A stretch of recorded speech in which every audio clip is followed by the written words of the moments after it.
오늘 저희들이 살펴볼 본문은 에베소서 6장 13절로 18절 말씀입니다. 에베소서 6장 13절로 18절 말씀, 하나님 말씀입니다. 그러므로 하나님의 전신 갑주를 취하라. 이는 악한 날에 너희가 능히 대적하고 모든 일을 행한 후에 서기 위함이라.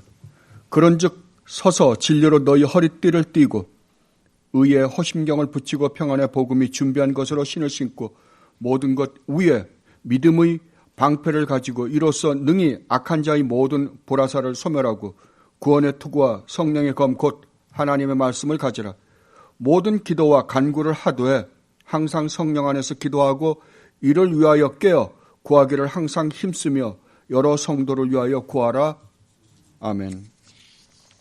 우리는 지금 오랫동안 영적 전투에 대해서 살펴보고 있습니다.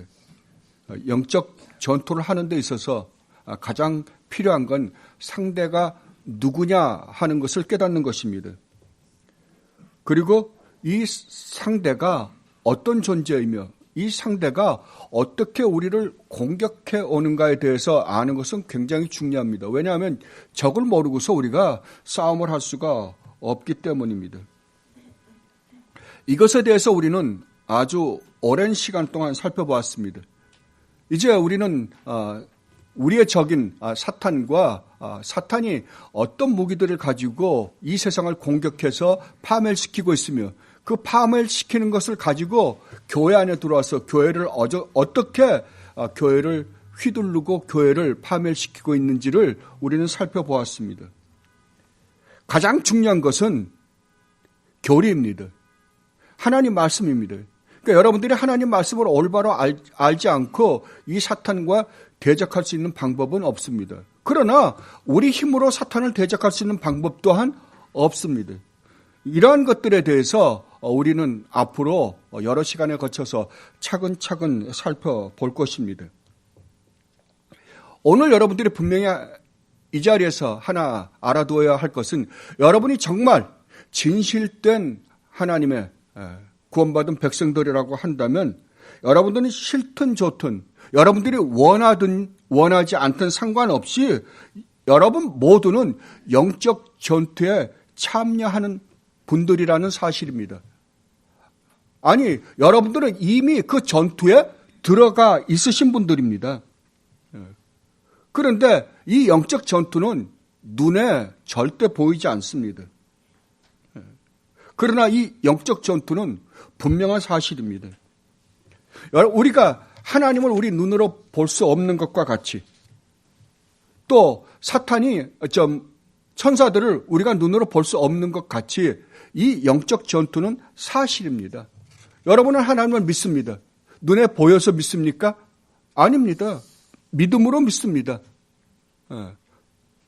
하나님이 계시다는 것은 우리가 지금 여기서 우리가 서로 눈으로 보고 이렇게 느끼는 것보다도 더 확실하십니다.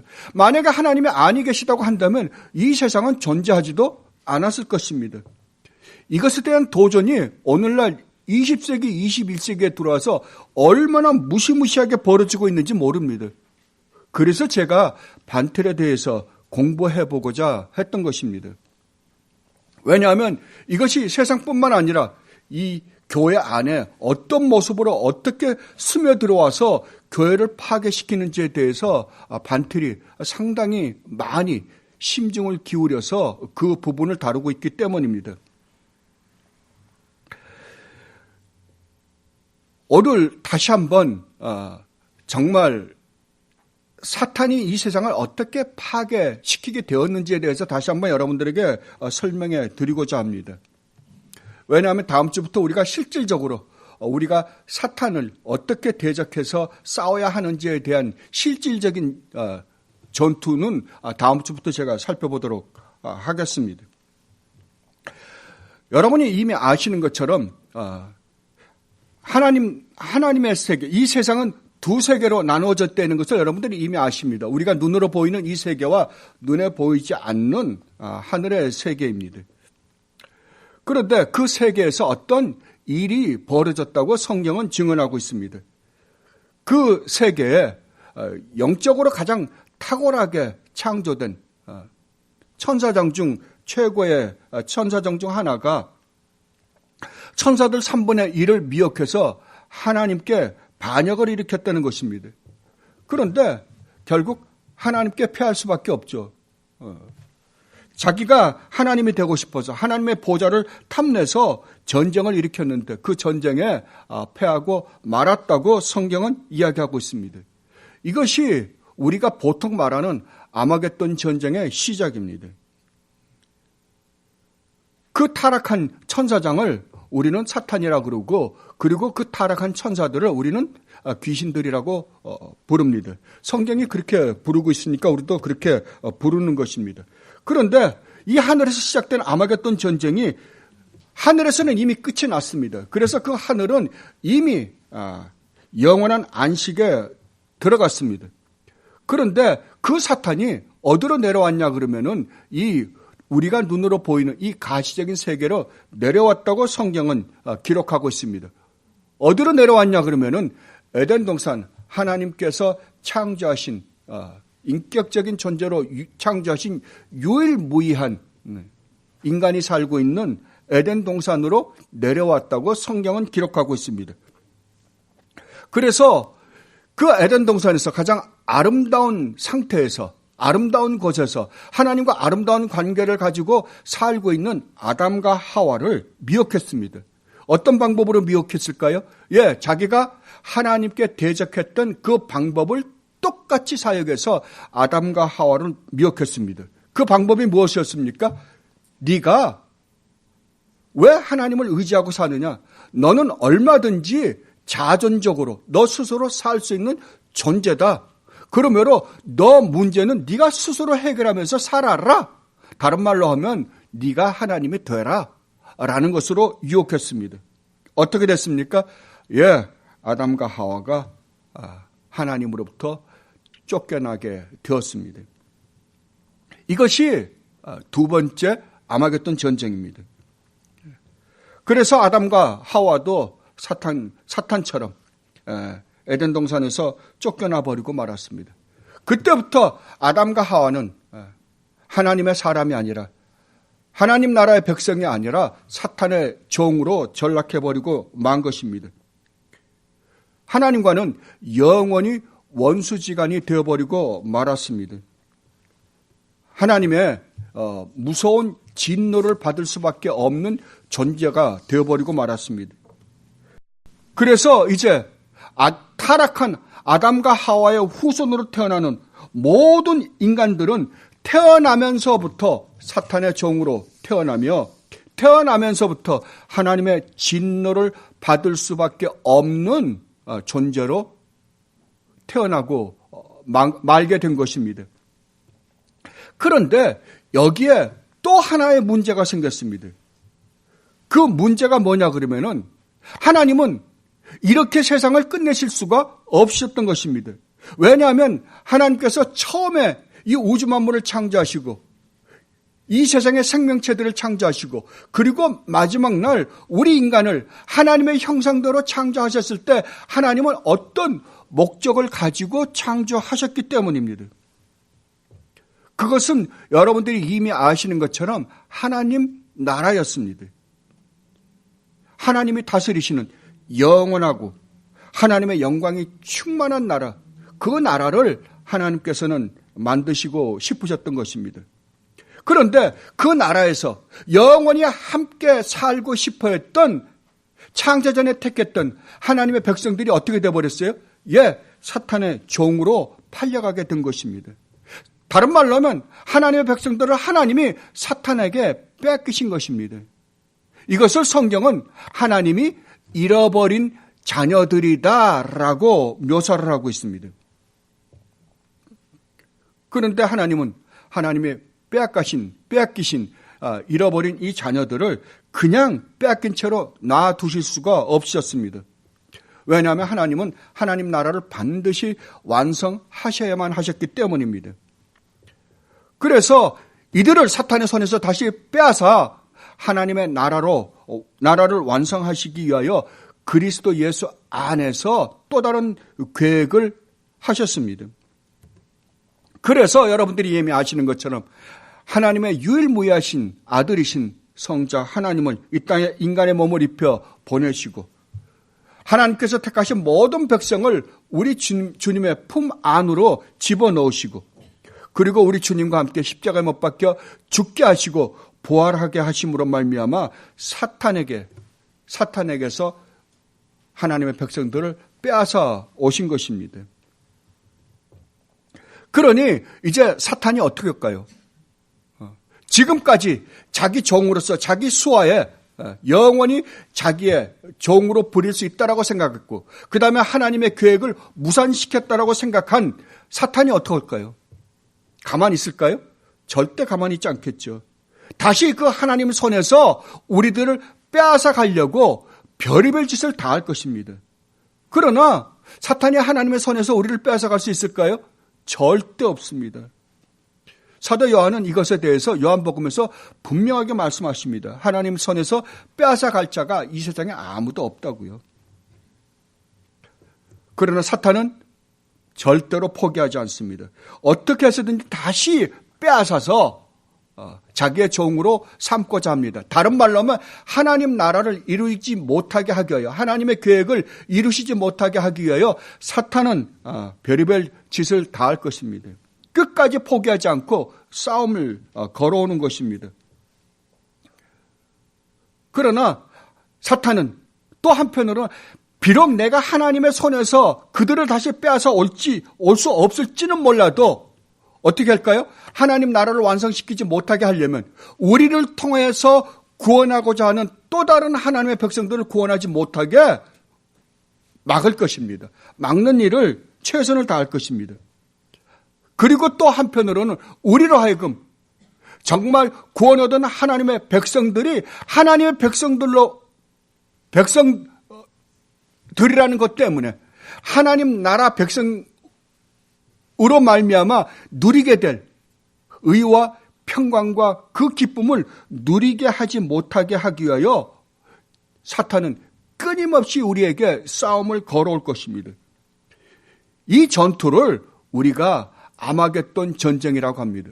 이 전쟁은 우리 주님이 다시 오시는 날까지 없어지지 않을 것입니다. 이 전쟁은 언제 마지막 끝나냐 그러면 우리 주님이 오셔서 이 세상을 새롭게 하시고 이 세상에 사탄과 그의 소아들을 심판하시는 그날 이 전쟁은 마무리가 될 것입니다. 완전히 끝날 것입니다. 그러나 그 전에는 절대 끝나지 않습니다. 여러분들은 이것을 분명히 하셔야만 합니다. 그렇다고 한다면 여러분이 정말 구원받은 참된 하나님의 백성들이라고 한다면 여러분들은 이 아마겟돈 전쟁 속에 휘말려 있는 사람들입니다. 한 사람도 예외가 없습니다. 다른 말로 하면 여러분들이 참 진실된 구원받은 하나님의 백성들이라고 한다면 여러분의 생활은 여러분이 이 세상에 사는 동안의 삶은 평탄치가 않을 것이라는 말입니다. 절대 평안하지 않습니다. 여러분들이 정말 주님의 손으로 구원받은 그 순간 여러분 안에는 이 싸움이 시작된 것입니다. 이것을 성경은 분명히 말하고 있습니다. 오늘날은 너무나 많은 교회들이 이것에 대해서 거짓말을 합니다. 예수를 믿으면 그 순간서부터 이 세상의 모든 축복을 다 받는다고 가르칩니다. 거짓말입니다. 그건 사기꾼들입니다. 성경은 그렇게 가르쳐 준 적이 한 번도 없습니다. 성경은 우리가 구원받아 하나님의 백성이 되는 순간 너희는 사탄과 싸우는 영적 전투에 휘말려 들어갈 것이다 라고 말합니다. 사탄이 자기 편을 힘들게 할 게 뭐 있어요? 그렇잖아요? 그러니까 사탄과 우리가 주님의 백성이 되는 순간 어떻게 원수지간이 되는 것입니다. 과거에 우리가 주님을 알기 전에 구원받기 전에 하나님과 원수지간이었던 것처럼 그래서 우리는 온갖 하나님이 하지 말라는 짓들을 하며 살았던 것처럼 하나님이 하라는 것은 하지 않고 하지 말라는 것만 하고 살았던 것처럼 이제는 우리는 사탄의 손에서 건져냄을 받은 존재들이기 때문에 사탄과 어떤 사이라고요? 원수지간이라고요. 사탄의 말을 듣지 않고 사탄과 적대적 관계를 가지고 사는 존재들이라고요. 이것을 성경은 이렇게 증언하고 있습니다. 너희가 세상에 속하였으면 세상이 자기의 것을 사랑할 것이나 너희는 세상에 속한 자가 아니요 도리어 내가 너희를 세상에서 택하였기 때문에 세상이 너희를 뭐라고요? 미워한다고요. 여기 세상이 뭡니까? 예, 사탄의 나라를 의미합니다.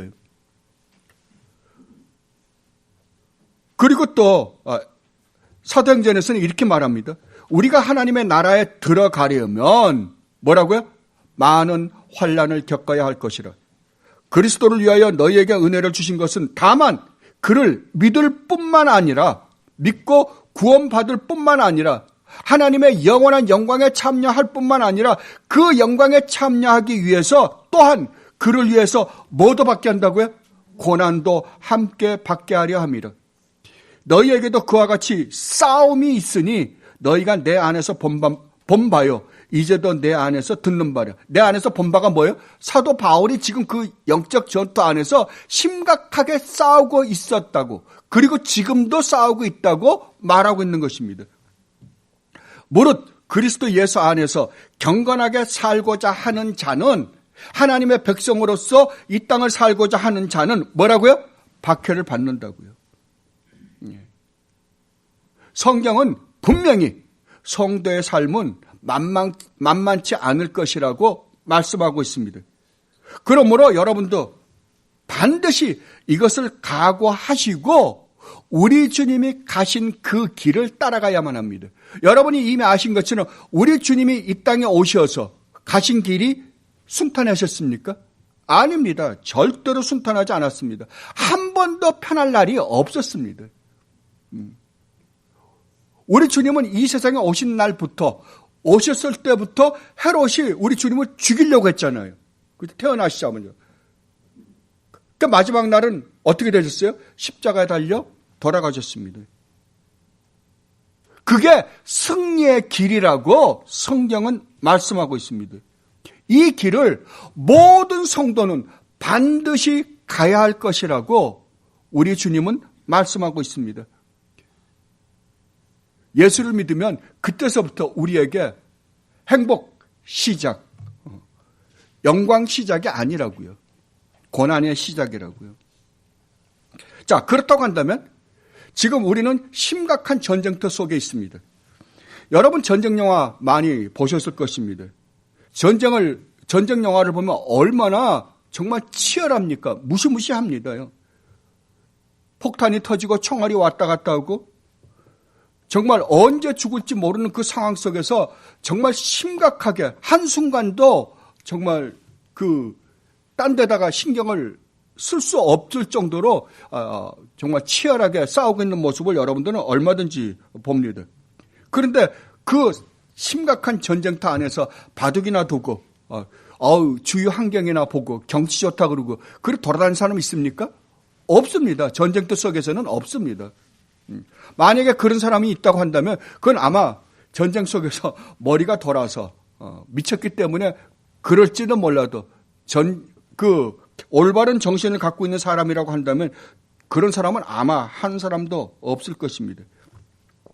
그러나 이 아마겟돈 전쟁은 우리가 실제로 이 세상에서 싸우는 전쟁하고는 비교도 안 될 정도로 치열한 전쟁입니다. 왜냐하면 이 세상의 전쟁은 기껏해야 우리 몸 하나만 죽이면 끝입니다. 그러나 이 전쟁은 만약에 이 영적 전투에서 패배하면 우리는 영원히 우리의 영혼까지 잃어버리는 전쟁이기 때문입니다. 그럼 우리는 어떻게 해야 된다고? 이 영적 전투에서 반드시 승리해야만 한다고 성경은 말하고 있습니다. 다른 말로 하면 이 영적 전투에서 승리하지 않는 자는 하나님 나라의 그 기쁨을 맛보지 못할 것이라고 이야기하고 있습니다. 그것을 마태복음 10장에서는 이렇게 이야기합니다. 또 너희가 내 이름으로 말미암아 모든 사람에게 미움을 받을 것이나 끝까지 견디는 자. 뭐라고요? 끝까지 견디는 자입니다. 다른 말로 하면 내 신앙을 포기하지 않고 끝까지 싸우는 자입니다. 싸워 승리한 자는 구원을 얻을 것이다 라고 말씀을 하십니다. 그리고 여러분들이 이미 아시는 것처럼 요한계시록 7교회에 보내는 편지에서 이렇게 마지막에 말씀하십니다. 귀 있는 자는 성령이 교회들에게 하시는 말씀을 들을지어다. 이기는 그에게는 내가 하나님의 낙원에 있는 생명나무의 열매를 주어 먹게 하리라. 귀 있는 자는 성령이 교회들에게 하시는 말씀을 들을지어다. 이기는 자는 둘째 사망의 해를 받지 아니하리라. 여기서 주어지는 7교회에 주어지는 모든 축복들은 누구에게 주어진다고요? 이기는 자에게 주어지는 것이다 라고 말씀하십니다. 그러므로 우리는 이 전쟁에서 반드시 이겨야만 합니다. 그렇다면 우리가 여기에서 한 가지 질문해 보아야 할 것이 있습니다. 그것은 그렇다면 우리가 어떻게 하면 이 전쟁에서 승리할 수 있는 거예요? 그렇다면 우리가 승리하기 위해서 반드시 알아야 되는 건 무엇인가? 우리가 전투를 하려면 실질적으로 전투에 참여하는 우리가 그 전투를 참여하는 데 있어서 우리가 반드시 알아야 되는 것들이 있잖아요. 1차적으로 여러분들이 반드시 알아야 될 것은 이 전쟁은 1차적으로는 우리의 전쟁이 아니라는 사실입니다. 여러분들이 옛날에 이런 말씀을 들어보셨을 것입니다. 조나단 에드워즈 목사님이 하신 말씀인데요. 그러니까 복음, 구원이라는 것은 100% 누가 하는 일이다? 하나님이 하시는 일이다. 그러나 또한 100% 누가 하는 일이다? 우리가 하는 일이다. 여러분, 이게 이해가 안 되잖아요. 우리가 알고 있는 개념에서 100이라는 숫자는 완전 숫자입니다. 그죠? 100%가 완전한 거예요. 100% 이상 없어요. 그러면 하나님의 100% 하신다면 우리가 할 일은 아무것도 없어요. 그죠? 우리가 하는 것은 제로여야지 맞아요. 그리고 우리가 100% 한다면 하나님이 아무것도 하실 일이 없어요. 아니면 100을 만들기 위해서 하나님이 50 하시고 우리가 50 하시고. 그러니까 신인 합작. 근데 그 부담이 하나님께 더 많으냐? 우리에게 더 많은가? 하나님께 80, 우리에게 20. 우리에게 20, 하나님께 80. 아니면 50대 50. 뭐 이런 식으로 우리가 계산하면 이해가 되죠. 이 세상의 모든 왜곡된 복음은 이렇게 가르칩니다. 그래서 100을 만드는 거예요. 근데 여러분, 기독교는 이상하게 하나님의 100을 하시고 우리가 또 100을 한대요. 이게 이해가 됩니까?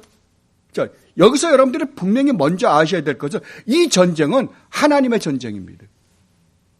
우리가 이제 다음 주에 이것에서 왜 하나님의 전쟁일 수밖에 없는지에 대해서 살펴볼 거예요. 그러나 이 싸움은 실제적으로 누가 싸우는 거예요? 우리가 싸우는 겁니다. 100% 우리가 하는 겁니다. 그러면 이 조화를 우리가 어떻게 이룰 수 있는가? 하나님이 100% 싸우고 우리가 100% 싸우는 것을 우리는 어떻게 우리가 이해해서 이것을 우리 것으로 만들어서 승리할 수 있는가를 이제 앞으로 다음 주부터 하나하나 제가 살펴볼 것입니다. 그러나 오늘은 여러분들의 이 전쟁을 하는 윤곽만큼은 여러분들이 이 큰 틀을 갖고 있으셔야만 할 것입니다. 이 전쟁은 하나님의 전쟁입니다. 왜냐하면 이 전쟁은 나라 싸움이기 때문에 그렇습니다. 어떤 나라요? 사탄의 나라와 하나님의 나라 싸움입니다. 나라와 나라 싸움이기 때문에 1차적으로 우리의 싸움이 아닙니다. 그렇다면 여러분, 한 나라와 나라가 싸우는데 가장 중요한 사람은 누굽니까? 쫄병입니까? 아니잖아요. 실제로 총을 들고 나가서 싸우는 건 우리예요. 근데 제일 중요한 사람은 총사령관입니다. 그렇죠. 사령관이 누구냐에 따라서 그분이 얼마나 지혜로우신가, 얼마나 지혜로워서 작전을 잘 짜고, 그 다음에 자기가 가지고 있는 무기들을 어떻게 활용하고, 그리고 군인들을 어떻게 적지적소에 잘 작전을 세워서 잘 배치하느냐에 따라서 승패가 갈릴 것입니다. 그 총사령관이 직접 칼을 들고 총을 들고 싸우진 않잖아요. 직접 칼이나 총을 들고 싸운 건 우리잖아요. 쫄병들은 우리예요. 그러나 승패는 누구에게 달린 거예요? 총사령관에게 달렸습니다. 자, 그렇다고 한다면 사탄의 나라의 총사령관은 누구예요? 사탄이죠. 그러면 하나님 나라의 총사령관은요? 우리 주님 예수 그리스도이십니다. 자, 그렇다면 이 싸움이 총사령관에게 달렸다고 한다면, 자, 사탄과 우리 주님 예수 그리스도. 여러분, 이 그림이 보이세요? 누가 승리할까요? 여러분들은 우리 주님 예수 그리스도라 그러겠죠. 예, 맞습니다. 우리 주님 예수 그리스도입니다. 군대의 숫자는요. 군대의 숫자는 사탄이 훨씬 많죠. 여러분들 여기 이 세상에 지금 살고 있는 인간들을 보십시오. 진짜 참되게 진실되게 우리 주님 예수 그리스도를 믿는 사람 몇 명이나 됩니까? 몇 프로나 된다고 생각해요? 이 세상에 지금 70억이 넘습니다. 70억이 넘는 그 사람들 중에 진짜 참 진실되게 우리 주님 예수 그리스도를 믿으시는 분 몇 명이나 될 것 같아요? 몇 프로나 될 것 같아요? 1%요? 0.1%요? 옛날에 이안 머레이 목사님이 그렇게 말씀하시더라고요. 예수를 믿는다라고 고백하는 교회 안에서도 참된 성도는 3%가 안 될 것이다라고 그래요. 어떻습니까? 교회라고 하고 있는 이 안에서도 3%가 안 된답니다. 그러면 전 인류 안에, 이 세상에 살고 있는 인간들 안에 진짜 참되게 우리 주님 예수 그리스도를 믿고 우리 주님이 가신 그 길을 따라가시는 분들은 몇 명이나 될 거라고 생각하세요? 거의 없을 겁니다. 찾아보기 정말 힘들 것입니다. 그러나 결국 승리는 누가 한다고요? 외적으로 볼 때에는 이 세상이 사탄이 승리하는 것처럼 보일지는 모릅니다. 그러나 결국 궁극적인 승리는 누가 할까요? 예, 우리 주님 예수 그리스도가 총사령관으로 있는 하나님의 백성들, 하나님의 군대가 반드시 승리할 것입니다. 예. 이것을 여러분들은 먼저 기억하셔야만 합니다. 아니, 승리할 수밖에 없습니다. 왜냐하면 사령관이 우리 주님 예수 그리스도이시기 때문입니다. 자, 그런데 이 전쟁에 실질적으로 참여해서 열심히 전쟁에 참여하면 할수록 사탄은 어떻게 할까요? 더 심각하게 공격하겠죠. 그런데 전쟁에 참여하는 군인이 딴짓만 하고 있으면요. 어느 그냥 그 홀 하나 파가지고 웅덩이 하나 파가지고 그 속에 숨어서 가만히 있으면요. 사탄은 그건 안 건들 거예요. 그죠? 치열하게 용감하게 싸우는 자에게는 사탄이 적군이 더 심각하게 공격할지 모르지만 가만히 숨어 있는 사람 뭘 공격하겠어요? 그러나 가만히 숨어 있으면 누구에게 혼날까요? 예, 자기 군대 사령관에게 혼나겠죠. 주님이 가만 내버려 두지 않을 것입니다. 이런 일들을 여러분들은 삶에서 많이 경험하실 거예요.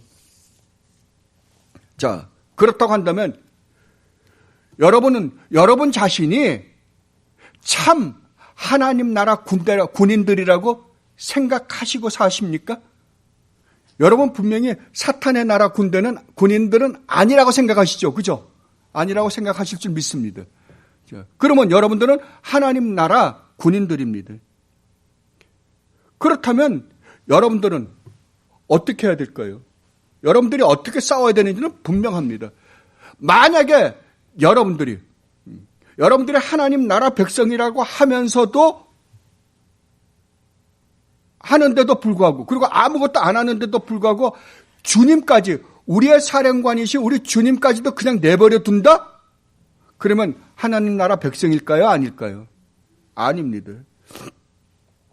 우리가 만약에 사탄의 나라 백성이라고 한다면, 군인이라고 한다면 사탄은 건드리지 않을 거예요. 전혀 그럼 주님은요? 주님은 그들을 건드릴까요? 주님도 내버려 둬요, 그거요. 어차피 사탄의 종이기 때문에 그건 그렇게 사탄과 함께 살다가 그냥 죽을 것이니까. 그것을 사도 바울이 로마서 1장에서 얼마나 잘 설명하시는지 모릅니다. 로마서 1장 24절로 28절 보면 아주 무시무시한, 이게 어떤 면에서 무시무시한 이야기입니다. 그런데도 불구하고 우리는 이러한 것을 얼마나 좋아하는지 모릅니다. 여러분, 자식들이, 그러니까 부모가 이제 자식이 점점 자라면 자랄수록 점점 더 많이 간섭을 하죠. 왜냐하면 세상 것을 점점 더, 나쁜 것을 점점 더 자꾸만 배워가기 때문에 그렇습니다. 그런데 부모가 아무것도 간섭하지 않고 내버려 두면요, 그건 자기 새끼가 아니겠죠. 자기 새끼가 아니니까 내버려 둘 거예요. 온갖 나쁜 짓을 다 하고 있는데도 불구하고 가만 내버려 둔다면 그건 분명히 자기 자식이 아니기 때문에 그렇습니다. 정말 자기 자식이고 자기가 정말 사랑하는 자식이라고 한다면 그거 가만히 내버려 둘 수 없죠. 그렇잖아요. 그러니까 여러분들이 신앙생활을 하면서, 신앙생활을 하시면서 정말 내가 하나님 나라 군인으로서, 하나님의 백성들로서 하나님의 백성다운 삶을 살지 않는데도 불구하고 하나님이 내버려 둔다고 한다면 거기에는 뭔가 지금 이상이 생긴 거예요. 여러분들이 하나님 나라 백성이 아니라는 가능성이 훨씬 더 많습니다. 아니면은 주님이 기회를 받다가 한꺼번에 때리려고 지금 기회를 보고 있다고 밖에는 볼 수가 없습니다. 왜냐하면 히브리서에서 분명히 말씀하시잖아요. 내가 너희들이 잘못 사는데도 불구하고 내가 그대로 내버려 둔다고 한다면 너는 내 자식이 아니지. 내 자식이라면 내가 절대 그렇지 않는다고요. 내가 반드시 채찍을 든다고요. 그러니까 내가 채찍을 들어서 너희를 때릴 때에는 너희를 사랑해서 그러니까 그런 줄 알아라 라고 히브리서 12장에서 분명히 말씀하십니다. 거기에 대해서 사도 바울이 이렇게 말씀하십니다. 그러므로 하나님께서 그들을 마음의 정욕대로 더러움에 내버려 두사. 어떻게 했다고요? 세상에서 온갖 나쁜 짓을 하는데 그냥 내버려 둔다니까요. 왜? 자기 자식이 아니니까요. 그들의 몸을 서로 욕되게 하셨으니 이는 그들이 하나님의 진리를 거짓 것으로 바꾸어 피조물을 조물주보다 더 경배하고 섬김이라. 주는 곧 영원히 찬송할 이시로다. 아멘. 이 때문에 하나님께서 그들을 부끄러운 욕심에 내버려 두셨으니 곧 그들의 여자들도 순리대로 쓸 것을 바꾸어 영예로 쓰며 그와 같이 남자들도 순리대로 여자 쓰기를 버리고 서로 향하여 음욕이 부릴 듯하며 남자가 남자와 더불어 부끄러운 일을 행하여 그들의 그릇됨에 상당한 보응을 그들 자신이 받았느니라. 또한 그들이 마음에 하나님 두기를 싫어하며 하나님께서 그들을 그 상실한 마음대로 내버려 두사 합당하지 못한 일을 하게 하셨다. 아멘. 자, 그러면 이 세상에서 가장 무서운 저주는 뭡니까?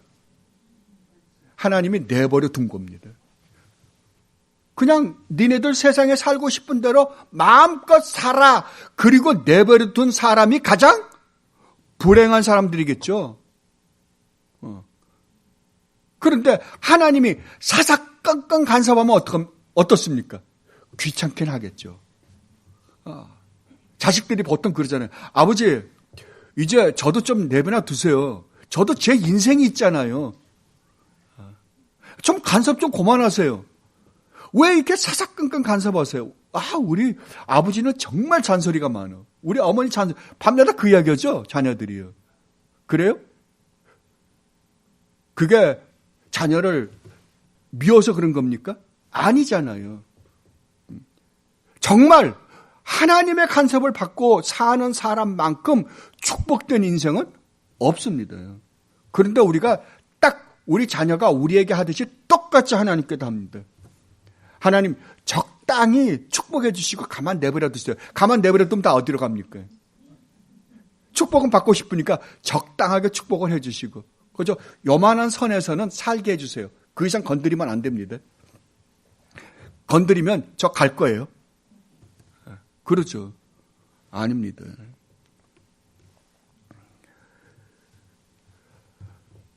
제가 요 근래 와서 그 벤틀의 책을 다시 다 끄집어내서 다시 읽기 시작했습니다.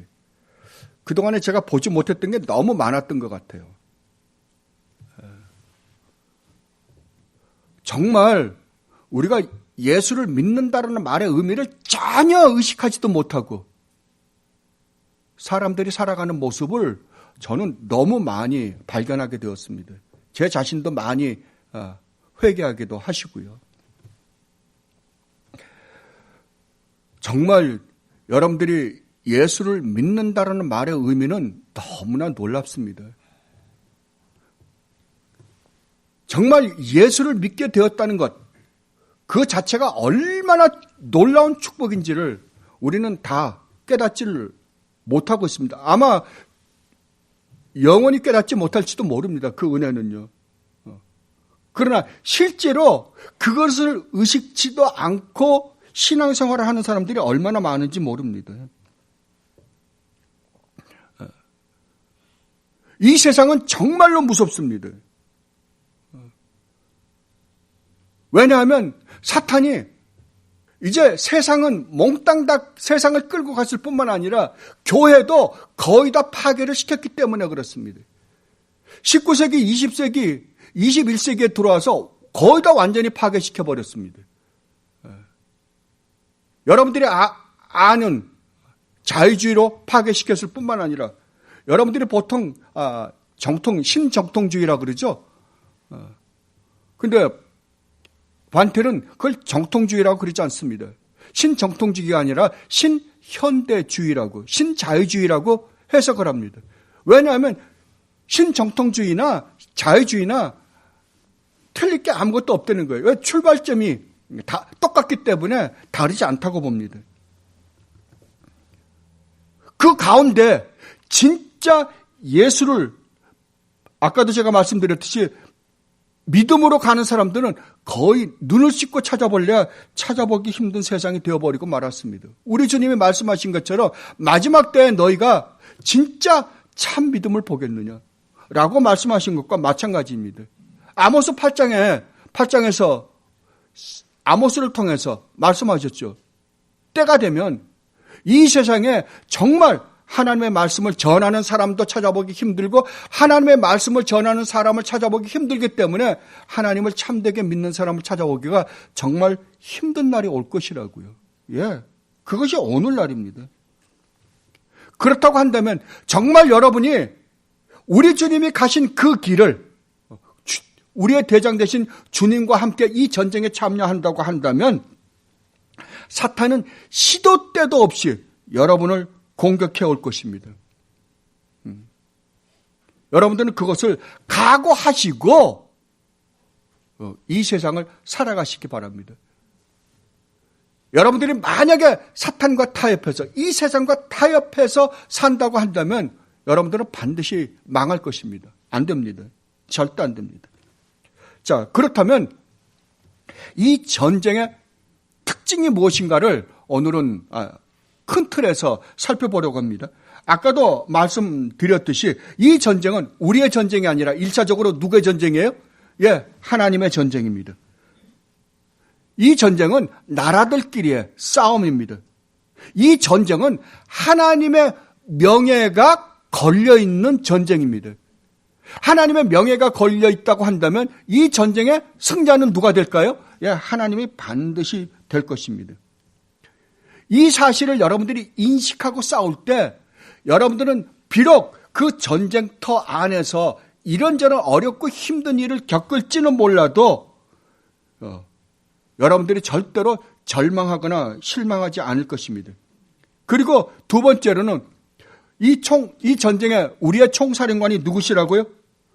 우리 주님 예수 그리스도이기 때문에 이 승패는 우리의 손에 달린 것이 아니라 누구 손에 달렸다고요? 예, 우리 주님 예수 그리스도의 손에 달렸습니다. 예. 이것을 여러분들은 반드시 인식하십시오.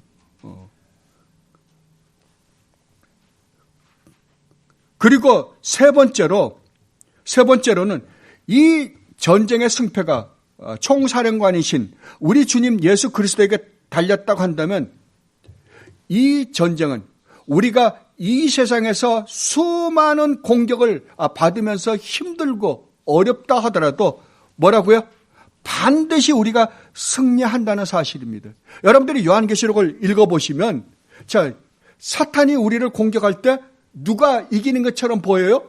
사탄이 계속 이기는 것처럼 보입니다. 두 증인을 죽입니다. 그런데 나중에 여러분들 19장에 가면 궁극적인 승리는 누가 하고 있어요? 예, 우리가 합니다. 이 세상적 관점에서 볼 때는 우리가 패배했어요. 졌어요. 사탄이 이긴 것처럼 의기양양합니다. 그러나 궁극적인 승리는 누구에게 돌아와요? 우리에게 돌아옵니다. 하나님이 그러시죠. 뭐라 그럽니까? 사탄이 이기는 것처럼 보이게 한 것은 그들로 하여금 한 뜻을 이루게 하실 때까지만 그렇게 되었다고요. 궁극적인 승리는 우리에게 있다라고 성경은 분명히 이야기하고 있습니다. 그것은 이 전쟁의 특징과 이 전쟁의 사령관이 누구인지를 보면 우리는 분명히 알 수 있습니다. 그러니까 우리는 이 승리를 보장받은 상태에서 죽을 내기 되고 싸우는 거예요. 그죠? 자, 그렇다고 한다면 우리가 지금 이 전쟁에 참여하는데 어떻게 해야만이 우리가 가장 안전하게 이 전쟁을 수행할 수 있을까요? 예, 우리 주님 예수 그리스도에게 우리의 총사령관이신 우리 주님이 명령하신 명령대로만 쫓아가면 가장 안전할 거 아니에요. 그러니까 우리 마음대로 하면 우리는 망해요. 내가 용감하다고 총을 들고 나가야 되지 않을 때 갖고 나가도 패배할 거고 숨어 있어도 안 될 거예요. 총사령관이신 우리 주님이 지시하는 대로 나에게 주어진 그 자리에서 순종하며 갈 때, 그분 말씀에 순종하며 갈 때에 우리는 가장 안전하게 이 전쟁을 수행할 수 있을 것입니다. 그리고 다섯 번째로, 자, 전쟁을 하는 사람이 그 군영에서 이탈하면 어떻게 됩니까? 이탈하면 죽죠. 바로 적군에게 발견돼서 죽죠. 이 군영이 교회입니다. 그래서 교회에서 여러분들 이탈해 나가면 여러분들 반드시 적군에게 패배를 맛보게 될 것입니다. 그래서 여러분들은 이 군영에서 절대 삐져나가면 안 됩니다. 그래서 성도의 교제가 굉장히 중요합니다.